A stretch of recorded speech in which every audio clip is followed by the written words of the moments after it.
Oleh karena kemurahan Tuhan, ku ada sampai hari ini. Oleh karena kebaikan Tuhan, janji-Mu terjadi bagiku. Ku sembah Kau Tuhan, ku mengangkat tanganku, selamanya Kau ajaib bagiku. Ku sembah Kau Tuhan, ku mengangkat wajahku, selamanya Kau hebat bagiku. Selamanya Kau hebat bagiku. Terima kasih Tuhan untuk segala kebaikan kemurahan-Mu sepanjang hari ini Tuhan. Atas segala perlindungan-Mu yang Kau berikan kepada kami semuanya, sehingga sampai hari ini kami bisa hidup dan menikmati segala kemurahan-Mu, semua karena anugerah-Mu. Biarlah terus kuduskan hati kami, pikiran kami senantiasa, supaya mata kami tetap tertuju kepadamu. Karena kami tidak tahu hari-hari ini Tuhan, kedepannya kami tidak tahu. Yang kami tahu, kami punya Allah yang selalu memberikan pengharapan bagi kami, yang selalu memberikan kekuatan bagi kami, dan yang selalu memberikan kemenangan bagi kami Tuhan. Terima kasih Bapa, terima kasih. Di dalam nama Tuhan Yesus Kristus, kami berdoa dan mengucap syukur. Haleluya. Amin. Salam, jemaat yang dikasihi Tuhan. Apa kabar? Kiranya Tuhan selalu memberkati dan melindungi dalam segala apapun yang saudara kerjakan hari-hari ini. Saudara, saya berharap hari-hari ini tetap menjaga api, tetap menyala, tetap ada hubungan yang intim dengan Tuhan, tetap membangun mezbah, karena kami percaya ketika kita menghadirkan hadirat Allah di dalam rumah kita masing-masing, maka disitulah suasana surgawi, ketenangan, kedamaian itu akan terjadi. Tema firman Tuhan pada hari ini adalah mengapa harus tenang. Karena kalau kita perhatikan hari-hari ini, banyak orang yang panik, banyak orang yang ketakutan. Sehingga mereka memborong segala apa yang ada untuk keperluannya pribadi. Sehingga sampai kasih mulai luntur. Banyak orang mulai mementingkan dirinya sendiri, sehingga semakin mereka ketakutan, semakin mereka berusaha untuk menumpuk segala kebutuhan-kebutuhan kehidupannya, sehingga orang lain akhirnya tidak kebahagiaan. Oleh sebab itu saudara, tema hari ini firman Tuhan adalah mengapa harus tenang. Yang pertama, dalam Amsal 14 ayat 30 dikatakan seperti ini. Hati yang tenang menyegarkan tubuh, tetapi iri hati membusukkan tulang. Artinya saudara, ketika kita punya ketenangan hati jiwa kita, itu memberikan sebuah kesehatan bagi kita. Ketika kita panik, ketika kita takut, itu akan merusak semuanya.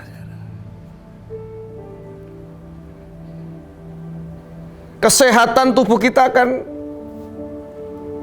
terganggu. Perhatikan orang yang stres, orang yang ketakutan akhirnya menjadi depresi. Nah ini saudara, jadi perlu ketenangan dalam segala sesuatunya. Ketika kita tenang maka tubuh kita sehat.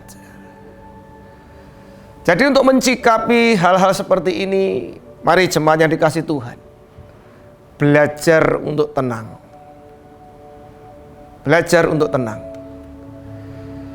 Karena ketika kita mulai tidak tenang, maka lingkungan sekitar kita akan ikut tidak tenang. Saudara bisa bayangkan kalau seorang kepala rumah tangga itu panikan orangnya, maka istri anak-anaknya akan ikut panik, saudara. Seorang kepala rumah tangga, orang yang mudah takut, khawatir. Saudara bisa bayangkan istri dan anak-anakmu pasti juga sama, akan juga takut dan khawatir. Tapi kalau seorang kepala rumah tangga punya ketenangan jiwanya, maka istri dan anak-anak akan ikut tenang. Oleh sebab itu hari-hari ini saudara, saya menangkap suatu pesan yang luar biasa, di mana pemerintah menganjurkan untuk kita di rumah, tinggal di rumah, berdiam di rumah. Ketika saya berdoa, Tuhan, kenapa harus terjadi bahwa ibadah saja sampai tidak bisa dilakukan?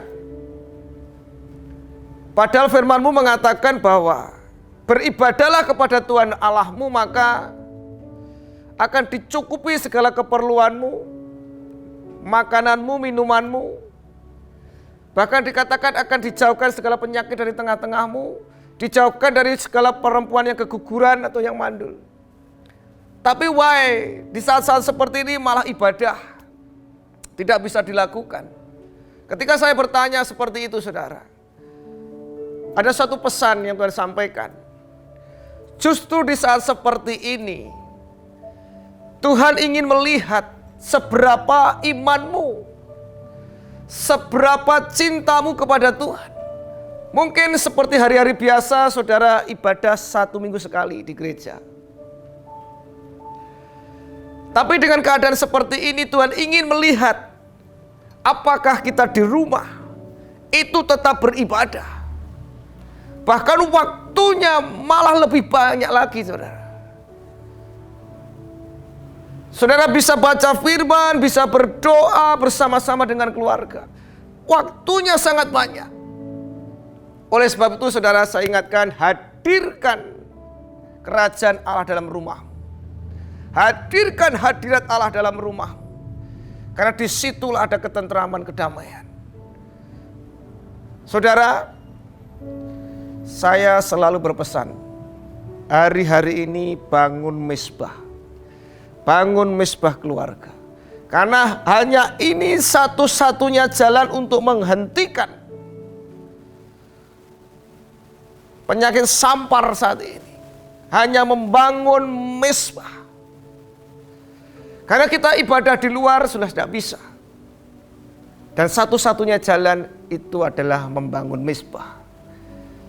2-3 orang sepakat aku ada di tengah-tengah mereka. Dan saudara, kenapa saya selalu tekankan bahwa mezbah doa itu jalan satu-satunya untuk menekan virus ini saudara.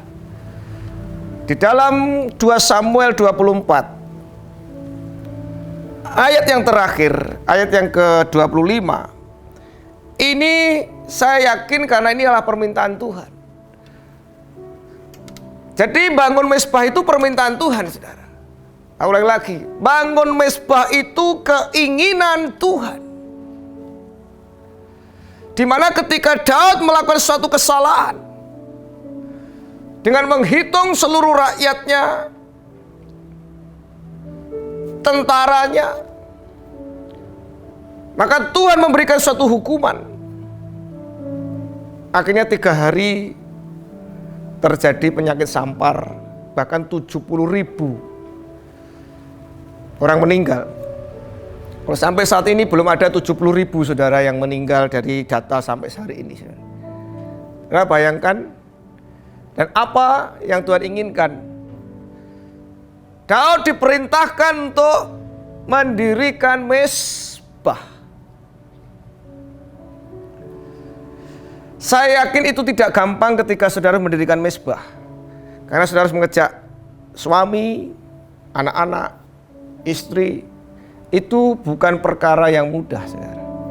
Tapi lewat video ini, saudara, mari bapak-bapak, kepala rumah tangga, ajak anak-anakmu, istrimu untuk berdoa. Kalau di GPI Lampion jam 9 malam, saudara bisa lihat di IG GPI Lampion. Kita akan berdoa bersama-sama jam 9 malam, setiap jam 9 malam. Saudara, kembali ke firman Tuhan dalam 2 Samuel 24 ayat yang ke-25. Lalu Daud mendirikan di sana mezbah bagi Tuhan dan mempersembahkan korban bakaran dan korban keselamatan. Maka Tuhan mengabulkan doa untuk negeri itu dan tulah itu berhenti menimpa orang Israel. Saudara perhatikan. Tulah berhenti ketika Daud mendirikan mezbah.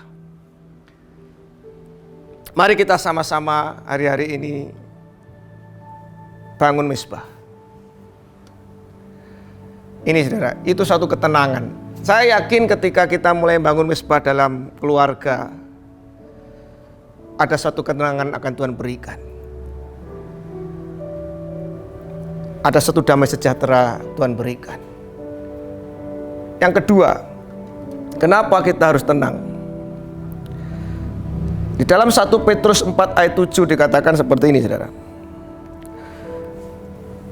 Kesudahan segala sesuatu sudah dekat. Saudara perhatikan keadaan saat ini seperti ini, saudara. Belum pernah terjadi dalam sejarah hidup saya ini, saudara. Seperti ini, saudara. Sampai dunia mengalami semuanya. Krisis global terjadi. Dan itu melanda seluruh dunia. Data yang terupdate 186 negara, hampir semua. Nah, saudara perhatikan di sini. Artinya kesudahan segala sesuatu sudah dekat. Nah ini, Tuhan batuk saja kayak begini, saudara. Ini baru Tuhan batuk loh, saudara. Tuhan tidak seperti dahulu-dahulu kala, saudara. Air bah, api, belerang, tidak seperti itu. Hanya seperti ini saja, sudah semua kacau balau. Bukan dengan tsunami, air apapun. Ya. Karena itu kuasailah dirimu dan jadilah tenang, supaya kamu dapat berdoa.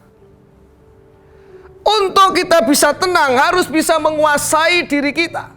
Pikiran kita, hati kita harus bisa kita kuasai. Kalau hati, pikiran kita tidak bisa kita kuasai, maka kita tidak akan bisa tenang, saudara. Intimidasi kuasa roh jahat itu akan terus, saudara. Sehingga manusia tidak akan bisa tenang. Adanya ketakutan, kepanikan, kekhawatiran. Saudara. Oleh sebab itu kita harus kuasai dulu, saudara. Medan pertempuran kita itu pikiran, hati kita. Ya. Dan dikatakan baru saudara bisa tenang dan bisa berdoa. Selama hati pikiran kita tidak tenang, saudara tidak akan pernah bisa berdoa. Saudara paksakan berdoa, tapi pikiranmu kemana-mana pasti. Karena saudara terus terfikirkan itu. Dan Tuhan tidak akan pernah bisa berbicara ketika pikiran kita tidak tenang. Saudara. Saya ingat ketika zamannya Elia. Waktu itu ada suara halilintar menggelegar, bahkan memecah gunung-gunung. Tuhan tidak ada di situ semua, tapi begitu angin sepoi-sepoi, Tuhan ada di situ. Artinya dikatakan di sini supaya kamu dapat berdoa, supaya kamu dapat mendengar suara Tuhan. Tenangkan dulu hatimu, pikiranmu. Ayo saudara, kuasai, kuasai, kuasai pikiran, kendalikan semuanya hatimu. Hari-hari ini banyak berbahasa roh saudara. Banyaklah berbahasa roh. Karena ketika saudara berbahasa roh, ada kekuatan dalam diri saudara. Banyak menyembah, banyak memuji, maka imanmu akan bertumbuh. Saudara, jaga rohmu. Roh harus tetap menyala-nyala. Kalau kita tidak menyala-nyala roh kita hari-hari ini, habis kita, saudara. Habis, saudara. Kita tidak bisa beribadah bersama-sama. Kita hanya bisa live streaming. Kita hanya bisa mendengarkan khotbah dari live streaming, saudara. Tapi yang terpenting, ketika saudara membangun mezbah dalam rumah saudara, ada pujian penyembahan terdengar di situ. Hadirat Allah ada di rumahmu. Saudara tidak perlu takut lagi terhadap apapun. Yes, amin saudara. Kiralah pasya kata-kata. Sekalipun badai topan datang menerpa, ku tak takut sebab kau besertaku. Sekalipun datang menerpa, ku tak gentar sebab kau di sisiku. Amin saudara. Sekalipun badai topan menerpa semuanya, kita tetap aman dalam perlindungan Tuhan. Yes, jadi tenang, kuasai pikiranmu, kuasai saudara. Kiralah pasya kata. Yang ketiga, kiralah batasya kata-kata. Ketenangan membuat kita semakin kuat. Dalam Yesaya 30:15 dikatakan seperti ini, sebab beginilah firman Tuhan Allah yang Maha Kuasa, Kudus Allah Israel, dengan bertobat dan tinggal diam, kamu akan diselamatkan. Dalam tinggal tenang dan percaya terletak kekuatanmu, tetapi kamu enggan. Kiralah pasya katakan. Perhatikan, ada beberapa hal dikatakan, bertobat dan tinggal diam, tinggal di rumah, bangun mezbah, kamu akan diselamatkan.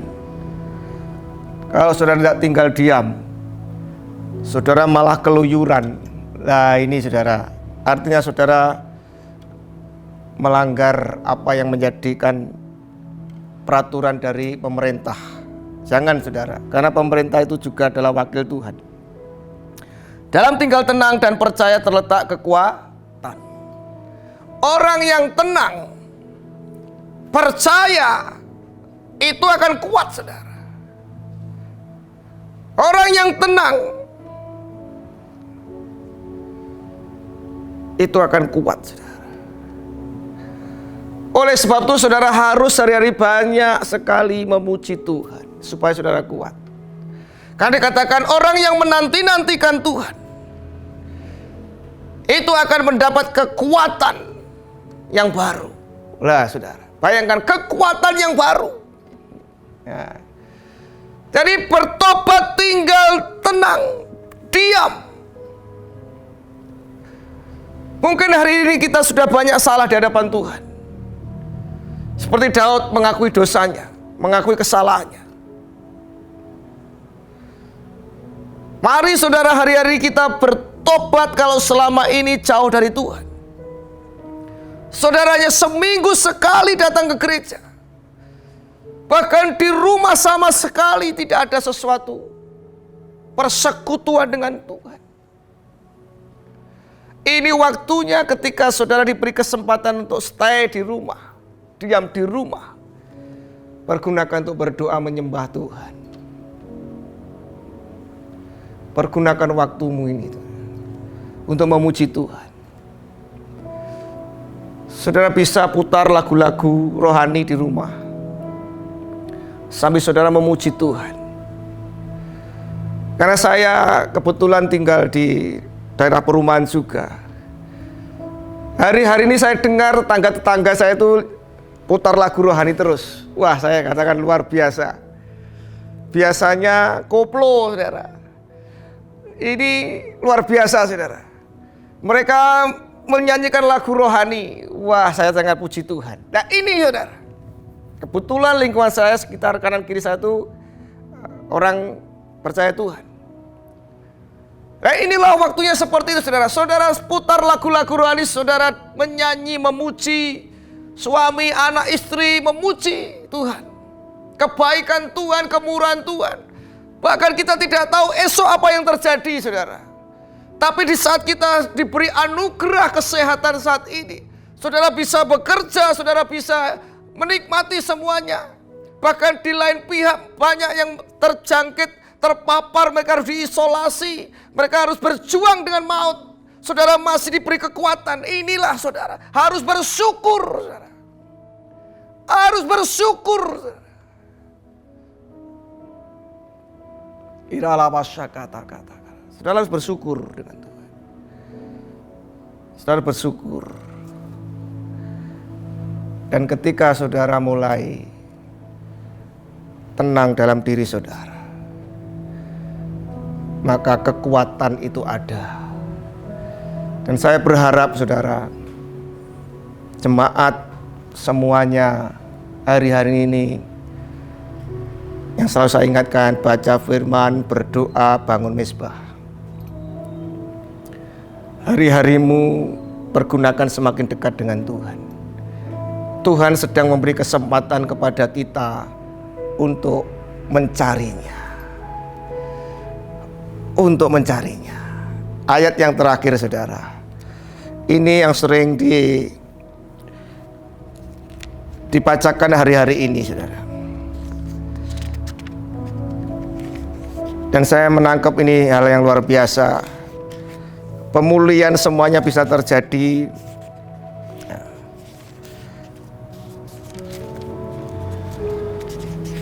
kalau kita benar-benar mencari Tuhan.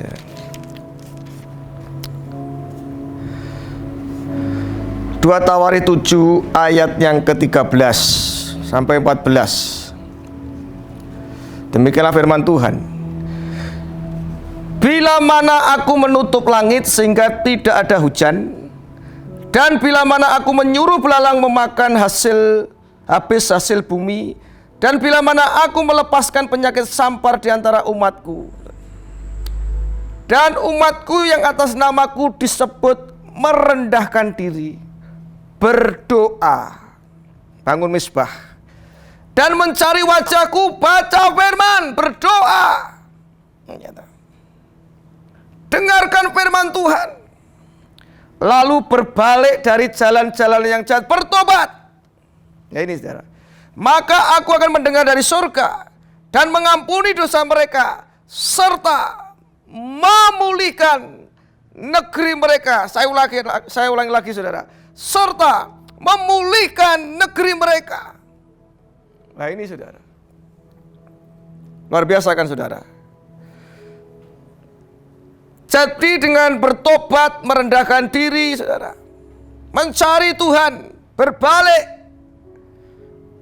maka semuanya akan dipulihkan. Ini waktunya kita benar-benar mencari Tuhan. Mari kita berdoa. Bapa yang baik, hamba-Mu berdoa bagi seluruh jemaat yang mendengarkan pesan video ini Tuhan. Kiranya diberkatilah mereka. Hari-hari ini semakin dekat denganmu. Mereka mencarimu Tuhan. Mereka giat untuk mengenalmu Tuhan.